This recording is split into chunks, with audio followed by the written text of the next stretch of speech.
All right, well, good evening. I just want to say, I want to honor my parents really quickly. My dad, I'm honoring him in heaven, but my mom as well, for 27 years of being faithful to the call of God on their life. It has been a 27 years.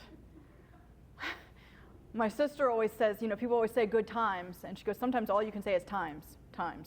And there were a lot of good times, and there were a lot of bad times. But man, I'm so grateful for what God did. And I just want to honor my parents for their dedication and for their just faithful to God. I just thought about, my parents did this 27 years ago, and I was a lot younger. I was 14 back in the day when we started, and it was a family thing that we did. Never did they ever make me feel like it was their thing, and I was just along for the ride. I mean, if we did it together, be it, running sound, playing instruments, preaching, cleaning toilets, working nursery, children's church. We did it together. And, they always say these really terrible things about pastors' kids, and it's not all true. You do grow up in a fishbowl with everybody knowing every bit of your business and everybody having lots of opinions about your business. It's kind of like being the president's kids, I think. President kids go out and drink, and everyone's like, oh my gosh, that's horrible, while everybody else is doing it too. Pastor's kid screws up, and everyone's like, we see you. What a bad influence. But I'm so grateful for what God did. I'm so thankful for my parents. My dad didn't quite make his 27 years, but you know what? He was faithful to the end, and I'm so glad. And they took a lot of heat. They didn't always have people support them. They didn't always have people believe in them. There were a lot of people who said a lot of negative things. But I know my parents had a call. I know my dad had a call. If you ever heard him preach, the best preacher I've ever heard. He could explain things in a way nobody else could. If ever I had a question, he knew an answer. So, yeah, thank you. And thank you for being faithful now, even when it's harder than it's ever been, and that you're not quitting. All right, I'm not going to cry. But thank you for everyone who's here, who's been here. Kurt and Ray and Steve and Janet and Nathan, who's back with us again, and everyone who's come since then. Thanks for being here. I'm feeling all kinds of overwhelmed and emotions right now. I think she started it with the prayer. Watching kids get prayed for makes me, just makes me excited. I'm excited to see what God's going to do in these kids. But anyways, I was praying. I actually had 2 weeks to pray about what I wanted to talk about, and I didn't have a clear word until this morning. I think sometimes God likes to do that to me just to keep me on my toes, to keep me looking and listening and kind of that trusting, because I'm like, all right, God, I've had 2 weeks. I've been reading. I've been praying. I don't know what you want to say. And I had this idea last night. I was like, all right, this is what I'm going to do. I get in the car this morning. I'm on the way to a meeting, and all of a sudden I thought about something else that I've been studying and thinking about. So I'm going to share with you the things that I've learned, and this kind of, the meeting I was at today was teaching kids how to write. It's by a guy named Andrew Pudewa, and it's about teaching kids, Institute for Excellence in Writing.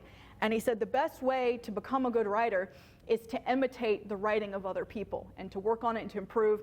And so I'm going to do that in my sermons. I am imitating the sermons that I have heard from other people. I'm going to see if I can add a little and change a little, but I've been listening to two people primarily, and I think I've quoted both of them, Jeremy Pearson and Keith Moore. So this is kind of a combo of the things that I've been learning through them and through the Word and through God showing me things. But go over to Timothy, and I didn't write my reference down. I think it's 1 Timothy. Man, I'm having some computer trouble. I'm going to need some IT services at the end of service if there's anybody that knows IT that can help me out and tell me. Oh, Nathan! That can tell me why sometimes my internet's working and sometimes it's not. It just kind of stops strangely.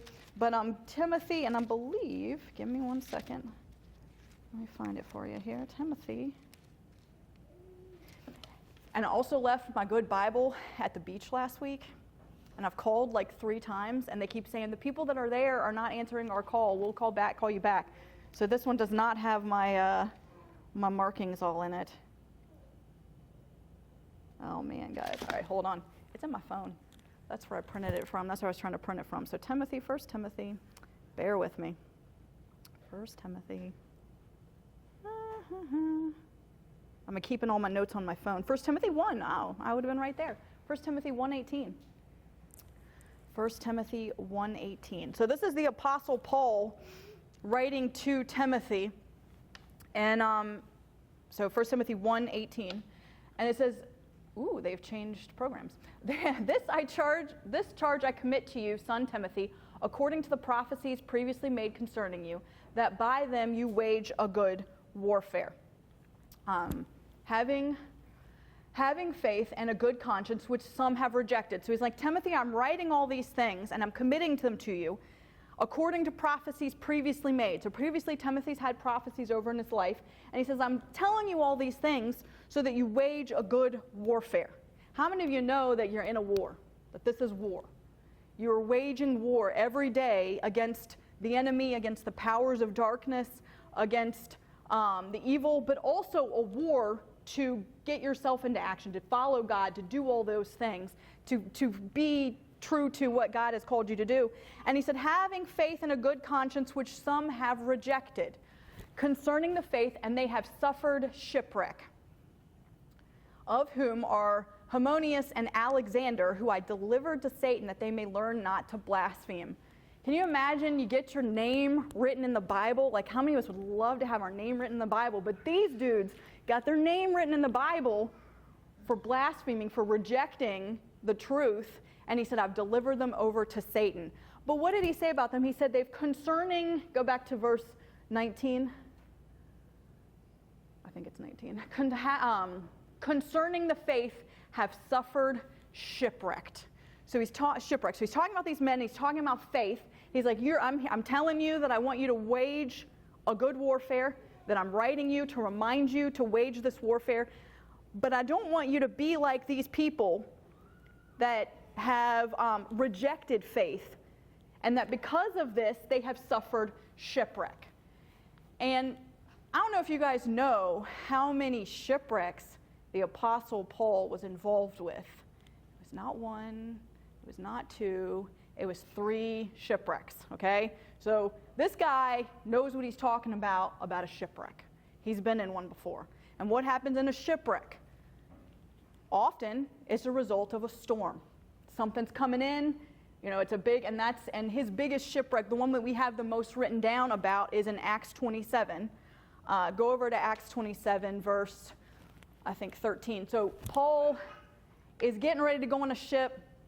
They are getting ready to go a journey, and I think, is this when he's going to Caesar, I think? And they're getting ready to take this trip, and he tells them, I've got this feeling, God's talking to me, we don't need to go on this trip. We need to not, something bad's going to happen. And they look, and it says, verse 13, when the south wind blew softly, supposing they had attained their desire. So they looked, and they're like, oh, guys, the weather looks really good right now.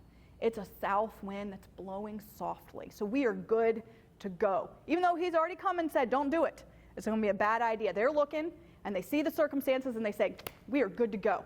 Now, I don't know if you know this, but what matters when you're traveling is not just your exit, your departure, it's the location that you're going to. So they're going to go, and they're going to put out to sea, and they're going to sail close by Crete. But not long after, a tempestuous headwind arose called Euroclydon. Another version said Euroclydon, and that's the one I was practicing saying. So this big storm came. Hurricane, I don't know what, they're on the Adriatic Sea, this massive storm comes, and this ship is getting ready to get caught. When the ship was caught and they could not head into the wind, we let her drive. And running under the shelter of an island called Clauda, we secured the skiff with difficulty. And when they had taken it on board, they used cables to undergird the ship, fearing lest they should run aground. So they're trying to figure out how to stable themselves. They struck sail and so were driven. Keep going. And because we were exceedingly tempest-tossed, the next day they lightened the ship. All right, and in case you wondered about this word lightened, it means to throw overboard, which figured you probably knew. So they looked, they got all these things going on, this storm, and they're like, all right, you know what we're going to do, guys? We're going to take this cargo, the reason we're sailing, and we're going to throw it overboard into the ocean. That will solve our problems. So they throw it overboard, and they're actually going to go, the next day they're going to throw something else overboard. They're actually going to go 2 weeks in this storm without having food. I mean, they're end up going to get saved. Paul has the word. Nobody's going to, no lives are going to be lost, and everything's going to be okay. But he is talking about the faith in Timothy of these men, that they have suffered a shipwreck concerning their faith.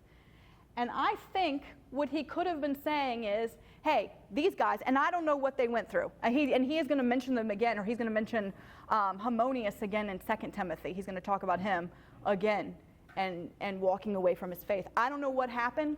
I don't know what they suffered. I don't know if they suffered a shipwreck, like a storm. I don't know if they had persecution. I believe they said that they got into like the Gnostic Gospels and some false teaching. But I don't know what happened. And he said, what did they do? They suffered shipwreck. And they rejected their faith. And what happens to us far too often as we're going about our lives is things happen, circumstances happen, things come up against us. And when they do, we look and we say, this faith's not working. And we say, I'm just going to toss it. I'm going to get rid of it. Because whatever it is, it's not working. My confession's not working. My belief's not working. This is not working. And I'm going to toss it overboard. I'm going to lighten the load. Because whatever it is, it's not working. And that's what these men did. They looked and they said, this faith is not working. This isn't working for us. So I don't know what they suffered. But each one of us is going to go through things. You're going to go through tests. You're going to go through trials. You're going to go through rejections. You're going to go through suffering. And we have a choice. Are we going to be shipwrecked? When we are shipwrecked, are we going to toss our faith overboard? Or as we're shipwrecked, because there are going to be times where storms come. When things come, are you going to hold on to your faith? Or are you going to toss your faith over and say, all right, that's it? I mean, how many people know somebody that a trial came, a test came, and they said, all right, this isn't working. God's not enough. This isn't doing it. This doesn't work. This believing God doesn't work. Giving doesn't work. Standing for healing doesn't work. Whatever it is, it's not working. It's not working, so I'm going to toss it overboard. I'm going to be done with it. Go over to Hebrews chapter 10. And I love the book of Hebrews. And the writer starts talking about that we can have boldness to enter the Holy of Holies. And this is verse 19. This is verse 19. But I'm not going to read all of it. I'm going to kind of skip through. So he's talking about that we can have boldness to enter into the Holy of Holies by the blood of Jesus, by a new and living way which he consecrated for us. Through the veil. So go down onto verse, hold on, I don't have my verses on this one. New veil that is through his flesh, having a high priest over the house of God, let us draw near with a true heart and full assurance of faith, having our hearts sprinkled from an evil conscience and our bodies washed with pure water. All right, this is the verse I wanted to get to. Let us hold fast the confession of our hope without wavering, for he who promised is faithful. And let us consider one another in order to stir up love and good works, not forsaking the assembly of ourselves together, as is the manner of some, but exhorting one another, and so much more as you see the day approaching. So he's saying all these things, we know that we can go in boldly to God. We know about grace. We know about forgiveness and righteousness, that we can go in and stand before him. And he's saying because of all these things, the writer's saying because of all these things, hold fast. What does it mean to hold fast? It means don't let go. Hold on to it. And it said hold on without wavering, without giving up. For he who promised is faithful. And then it says, when you come together, stir each other up. And that's the point of coming to church, is that when you're in that middle of that storm, when you're in the middle of that test and that trial, and you're wanting to give up, and you're wanting to say, I can't do this anymore, and I'm not making it. You're supposed to come here, and we're supposed to say, hey, guess what? You can make it. You can do it. Don't give up. Jesus is the answer. Victory. There's victory. Don't give up. That's why we come to church. Not to hear a sermon, not to eat tasty food, not to go to children's church. We come to stir each other up and say, you got this. You can do this. I don't know if you've ever done anything in the natural way, if you guys have ever run a race or gone to see a sporting event. If you ever run a race, I used to run cross country. And there's times in cross country, you start out, I was really bad about this, you start out really fast. You got to learn to pace yourself. It's really important in running that you don't do a 7-minute mile when you go out, and then at the end you're like a 21-minute mile. You got to pace yourself. But sometimes near the end, you see that finish line and you're feeling tired and you think, I'm not going to make it. And what helps is to have people come alongside you and say, don't give up. You got this. You can go. Come on, keep going. Kay, my daughter, runs cross country as well, and she's really good. I was average, but she started out with a 10-minute mile her first race. Her last race, she ended with an 8.5-minute mile, and she ran, I guess, 2 or 3. I can't remember, 3 miles. But you're watching these kids, and they're struggling at the end because they're feeling tired. And as we were there, come on, keep going, keep going. That's what church is supposed to be. You see somebody feeling tired, see somebody feeling discouraged, that we say, don't give up. Don't hold fast. Don't let go. Keep running, keep running, keep running. And don't stop. Go down to verse, let me try 34. Sorry, the program I had to use, the internet, the one part that did work, didn't have verses. Let me try verse 34 and see if this is the one I want. Nope, try 36.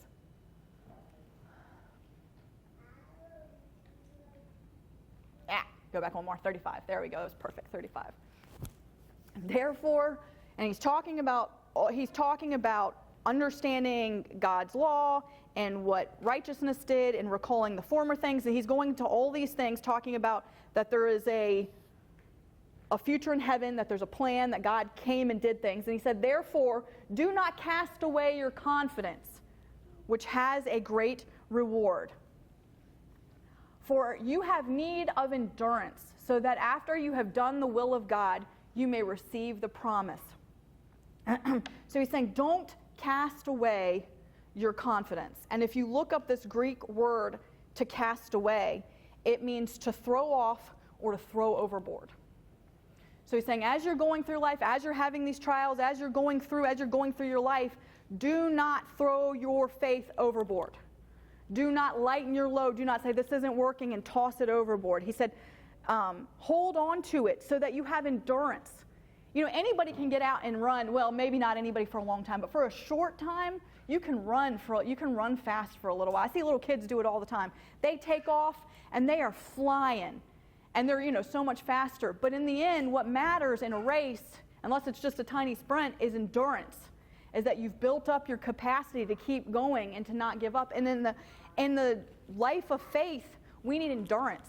We need to keep going. We need to not throw our faith away every time something happens. We need to stay the course, hold on, do not waver. I mean, this life is tough, and we have a real enemy that is coming after us constantly, coming after us, trying to distract us and get us discouraged and get us down. And we have to hold and say, don't cast away. Hold on to your confidence, knowing that we're going to receive the promise, whatever that promise is. The Bible talks about Abraham holding on to the promise and not wavering as he was waiting for that son that he was promised.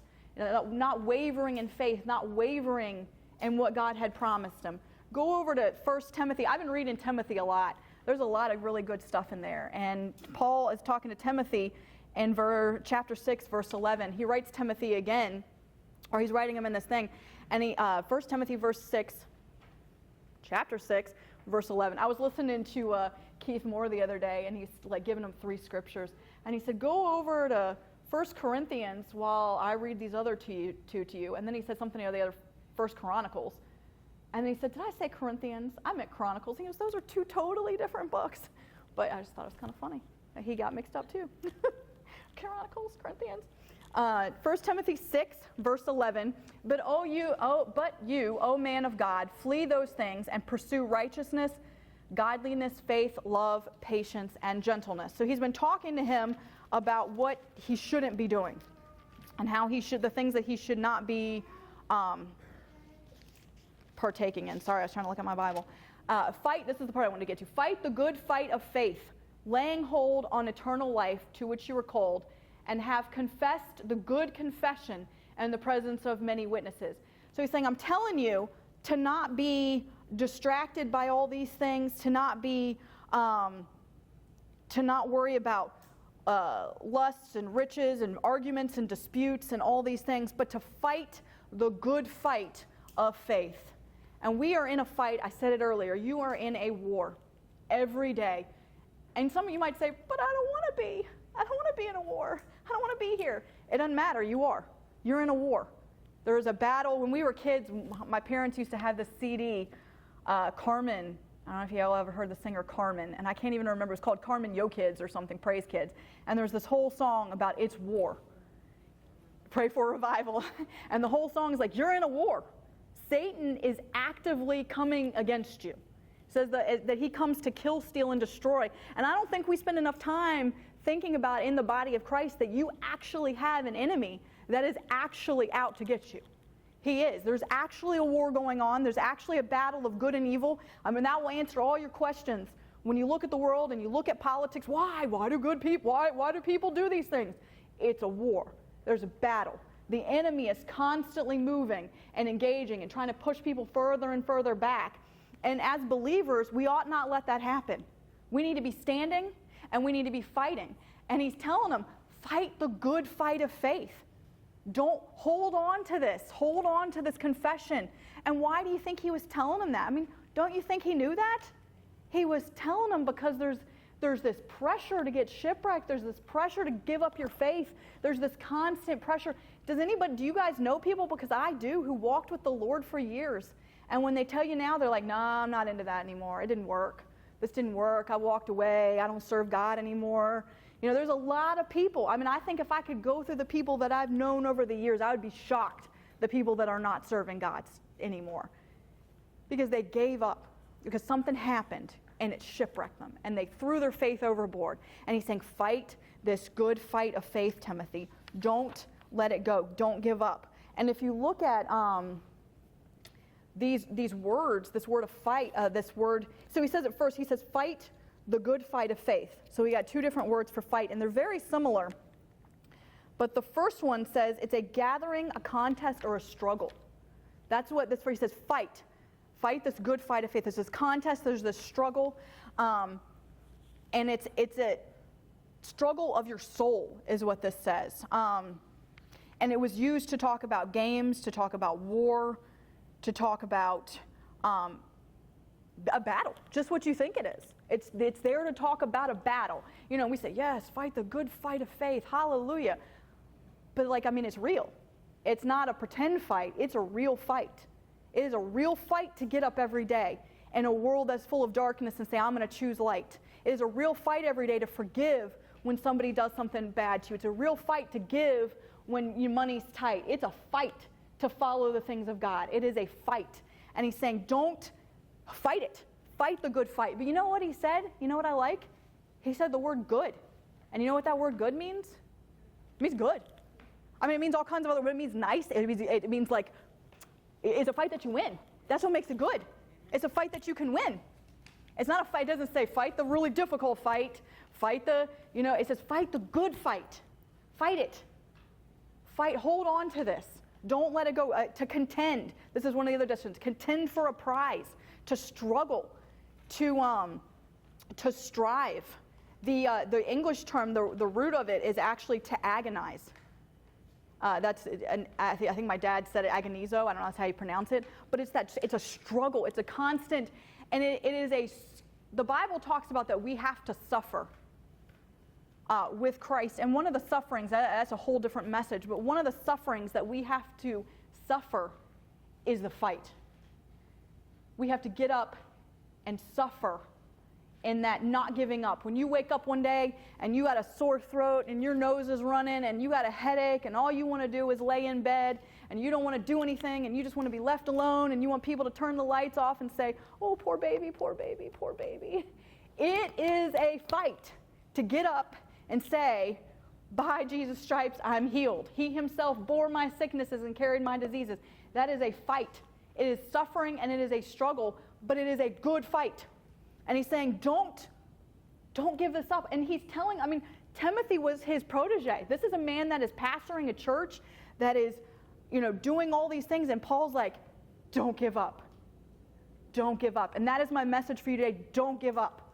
Don't throw your faith overboard. On those days when you feel like it, those days when you don't feel like it, you cling to that faith with everything that you have.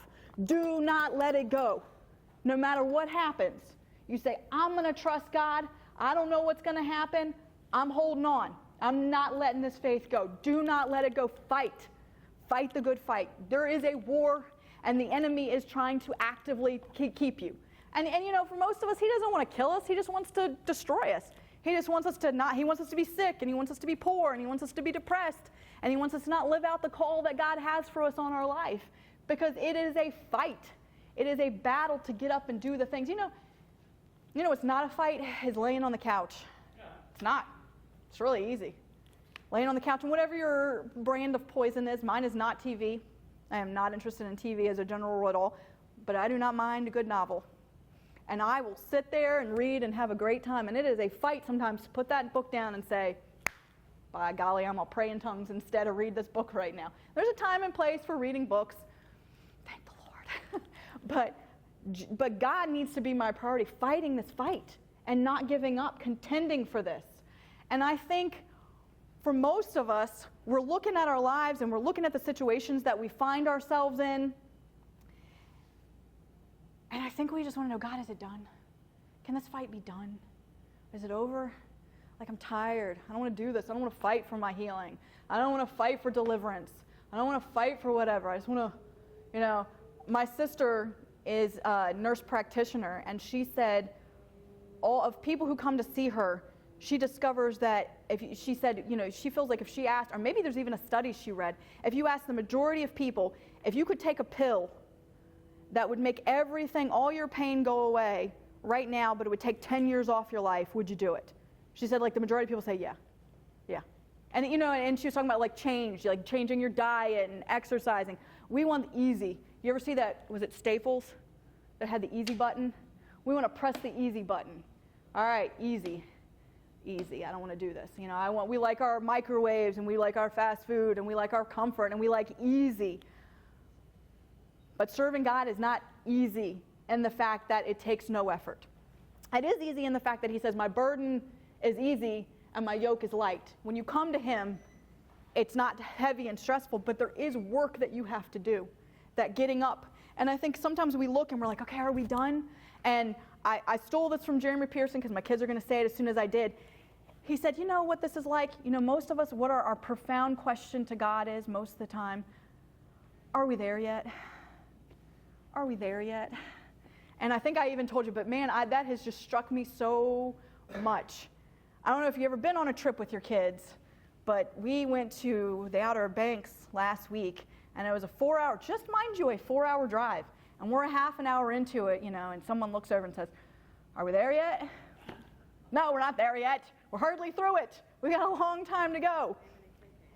I wasn't going to name names. I wasn't going to say which child it was, even if it was my middle younger child. I wasn't going to name her.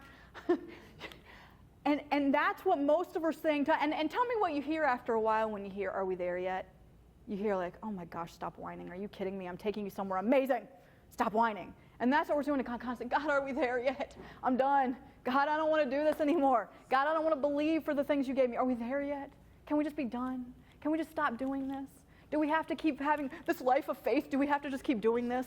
This standing and believing. Done all to stand. Well, God, I'm done. Can we be done standing? I'm done. Are we there yet? Can we stop? Can I just, God, I just wish I didn't have to believe you for everything. I wish I didn't have to trust you for everything. And you're like, well, I've never said that in my life. Well, you are holier than I, because I bet you have. Every one of us. I bet you one of you said it this week. I bet I have. God, I don't want to do this. This is hard. I don't want to. It's hard. It's like my kid's doing math. God, this is hard. I don't want to do it. And the whole time as a parent, you're sitting there like, just do it. If you could do it, we could be done. And God's like, get up. If you could just do this, we could be getting where I'm trying to go. But the thing Graham Cook always said, and I love, he said, most of us are looking at our faith walk as the destination. Right? God, this is where you're taking me. You've promised me this, and I'm going over there. And he's like, let's take a jet. Let's take a jet and get there as fast as we can. And God's like, well, really? But you don't know. We're about to take a camel. And we're about to go really slowly because it's about the journey, not just the destination. 1 Corinthians, you guys know 1 Corinthians chapter 13. I bet everybody knows that chapter. The Apostle Paul is writing about love. And he's talking about all the things that you could have in your life. And, if I spoke with tongues of angels, and if I gave my body to be burned but don't have love, I'm nothing. But what does he say? He starts talking about what love is right away. And what's the first thing he says about love? Love is patient. And he goes on to go into verse 11. So he's talked all about love, and we'll flip to verse 11, and then we'll come back to the idea of love being patient. He said, when I was a child, I spoke as a child. I understood as a child. I thought as a child. But when I became a man, I put away childish things. So he's saying, looking at behaviors of envy, of jealousy, of bitterness, of unforgiveness, all the things he talks about love not being. And he goes, you know what? When I was a kid, this is how I acted. I don't know if at your house it's this way, but it was at my mom's house. They all might be at my house now, but it's definitely at mine. I have a box in my garage with my kids' little clothes from like when they were babies, and I think my mom still probably has some. She gave my daughter some of them to play with their babies, but I have this box, and I have Margaret's going home for the hospital outfit, and I have Kay's, and I have James, and I don't know if we have one for Thomas, because he and James had the same one, right? So we got all these outfits, and they're in a box, and you know what's funny though? They don't fit my kids anymore. You know why? Because they outgrew them. And as an adult, there are things that we have to outgrow. But also, as an adult, there are things that we have to put away. And there are things we have to say no more. You know, maybe as an adult, you don't pull out your Barbie doll collection regularly. You know, or maybe you got rid of your Barbie doll. I don't have Barbie dolls anymore as an adult. If you do, I'm sorry. I'm not picking on Barbies particularly. You know, maybe you put away your stuffies one day. Perish the thought. But maybe one day you say, I'm an adult. I don't need that anymore. I'm going to put that away. And that's what he's saying. When I was a child, this is how I behaved. I was rude. I was arrogant. These are what kids do. Kids are not patient by nature. You know, you ask a kid comes and asks you for something, and you say, yeah, I'm going to go get it. I'll be right there. You know what they think 2 seconds later? Okay, where is it? Where is it? And you're like, you see me, and you see that I'm still standing right in front of you, and then I couldn't have gone to do whatever it is, and you're going to be like, where is it? Where is it? Anybody? Just my kids? Just my kids. That's how they are. And you're like, guys, one time I told my kids, I was like, I'm like literally still talking to you. How did you think I was going to do this while I'm talking to you and standing right in front of you? But that is what we're doing to God sometimes. God, where is it? Where is it? All right, I'm ready. I'm ready. And he's saying, when I was a child, that's how I behaved. I asked those questions. Am I there yet? Are we there yet? Are we done? God, are you done? You know, I've been believing for years for this. Where is it? Why is it not here? Where are you? What are you doing? And he said that's childish behavior. That's what kids do. That's how they behave. I'm at 6 o'clock, and I have not finished where I want to go, but I know I need to probably stop because the kids will be ready to get out. So I got a few more minutes. I don't know if I can wrap it up. I'll do my best. I'll see if I can. Okay, we'll see if I can wrap it up. Hold on. Go over to, let's see where I can end this at. All right, I'm just going to read. Don't worry about following me on the verses. And you can read it on your Bible, write it down, make sure I read the verse to you right. But 1 Philippians 1:3, he says, I thank my God upon remembrance of you, always in every prayer of mine, making requests for you, all with joy, for your fellowship in the gospel from the first day until now, being confident of this very thing, that he who's begun a good work in you will complete it until the day of Jesus Christ. So the Apostle Paul is writing here, and he says, I'm writing you this. I'm thanking God for you. I'm always praying for you. And I am confident. You hear that word? We've heard that word repeated. Don't throw away your confidence. Hold on to your confidence. He says, I'm confident, knowing that he who begun a good work in you will complete it until the day of Jesus Christ.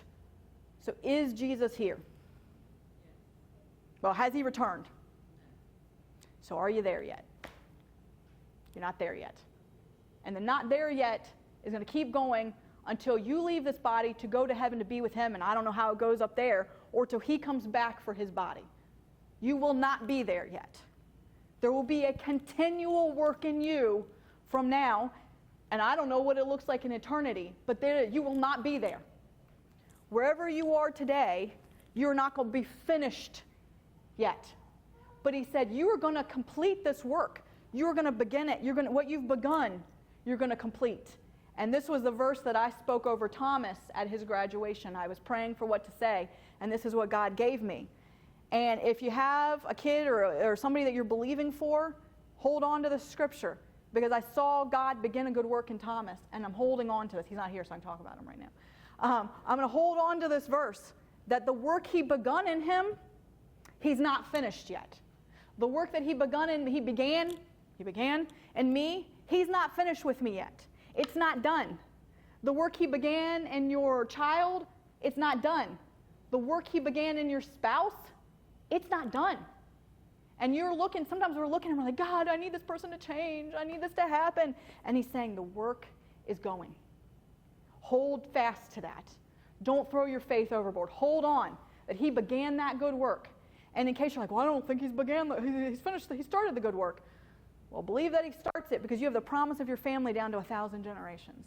Hold tight that whatever it is, God can begin a good work and he can complete it. Hold on to that. Hold fast to that no matter what happens. It says being confident that whatever he started, he's going to finish. If you go down to verse 23, he's talking about Philippians. Did I say Corinthians again? What did you say? It's Philippians 1:3. Okay, I just checked. Philippians 1:3. So if you go down to verse 23, he's talking about whether he wants to die or not. He's going through that, should I stay, should I go? What am I going to get ready to do? And he says, for I'm hard pressed between the two, having a desire to depart and be with Christ, which is far better. Next verse. Nevertheless, to remain in the flesh is more needful for you. So he's like, okay, I know what I got to do. I want to go be with Jesus because that's better. But I know that I'm going to stay, being confident, here's that word again, of this. I know that I shall remain and continue with you all for your progress and joy of faith. And when we look at a life of faith, we need to look at progress. We need to celebrate progress and what God has done and where he's taking us. It is really easy to look right now and say, this is not where I want it to be. This person isn't where I want it to be. Their behavior is not where I want it to be. My finances aren't where I want them to be. This, my own, study time, this is not where I want it to be. And he said, what you need to look at is progress.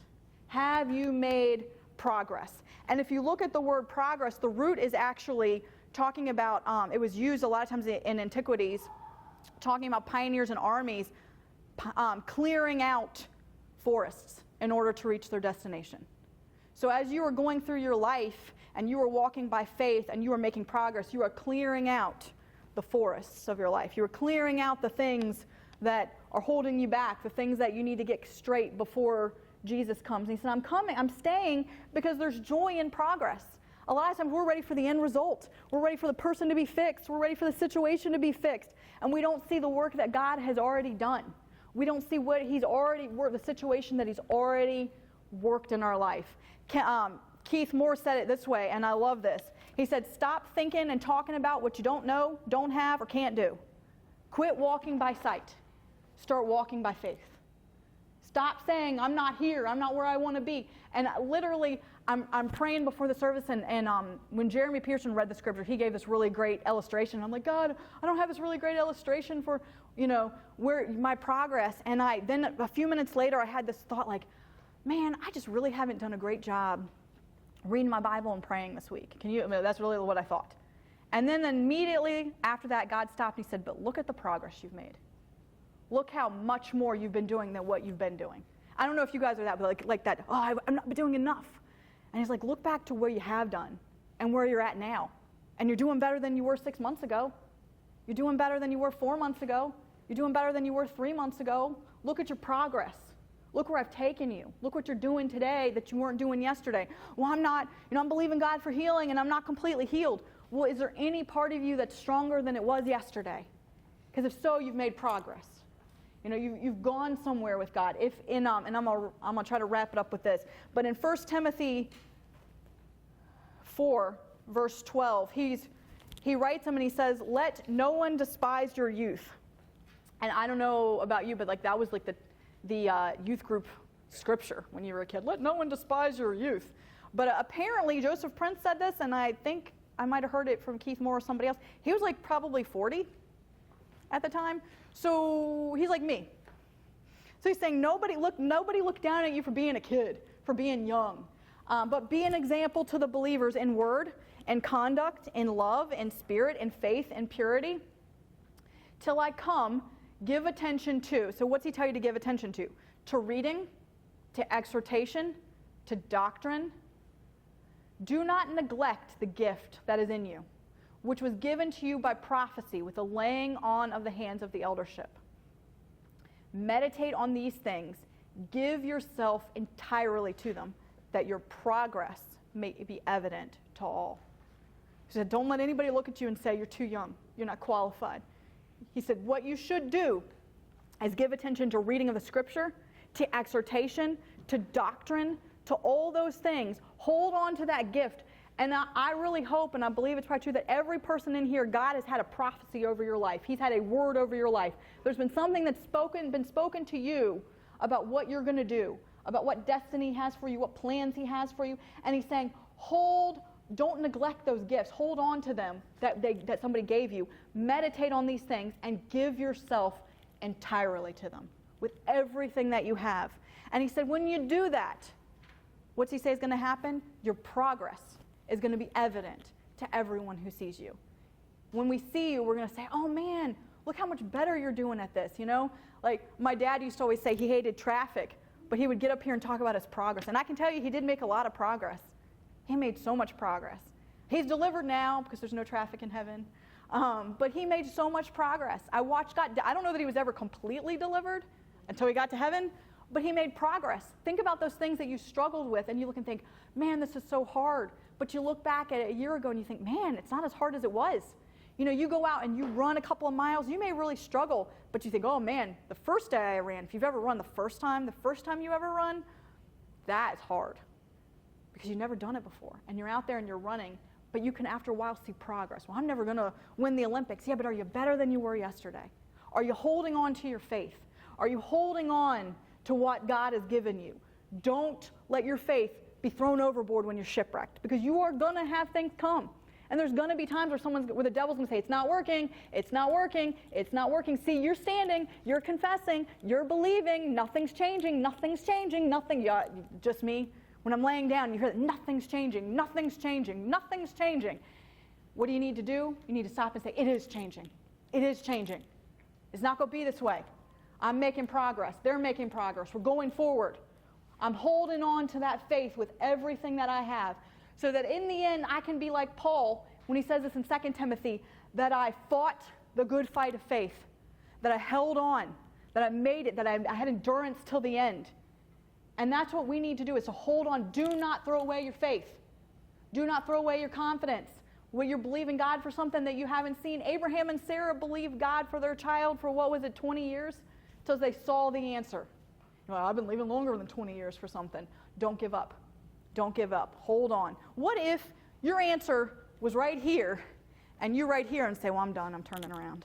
I quit. And your answer was right there. Hold fast to the faith. Do not throw your faith overboard when it becomes tricky, when it becomes hard, when you think, I've done everything, I'm tired, I can't do this anymore. Hold fast to your faith. Hold fast to who you know that God is, and come what may. And he will take you there. And you say, well, what happens if I don't receive in this lifetime? Well, guess what? You'll receive in the next. And better to go out on a high note believing God. So my dad always said, and that's what I'm going to stand on, better go out believing God, holding fast. And you know what? He does answer, and he does come through. And don't throw out your faith. Hold on to who he's told you he is. When everybody else around you says, give up, it's not working. No, I've got a promise. And the promise says this. The promise says that I'm able to make it, that I'm healed, that I'm delivered, that I'm set free. And don't give up, so that at the end he can say to you, well done, good and faithful servant. So, all right, I know I'm like way past my time, but Father, I thank you for your word. I thank you for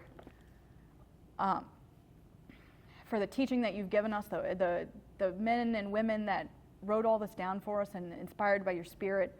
Father, that we would have confidence in your word, and that we would not throw away our faith, that we'd not let it be shipwrecked and give up, that we would see, that we hold on and know that we're going to see progress, see who you want us to be and where you're taking us, and that we would hold fast to the faith that you've given us and to the faith that we know.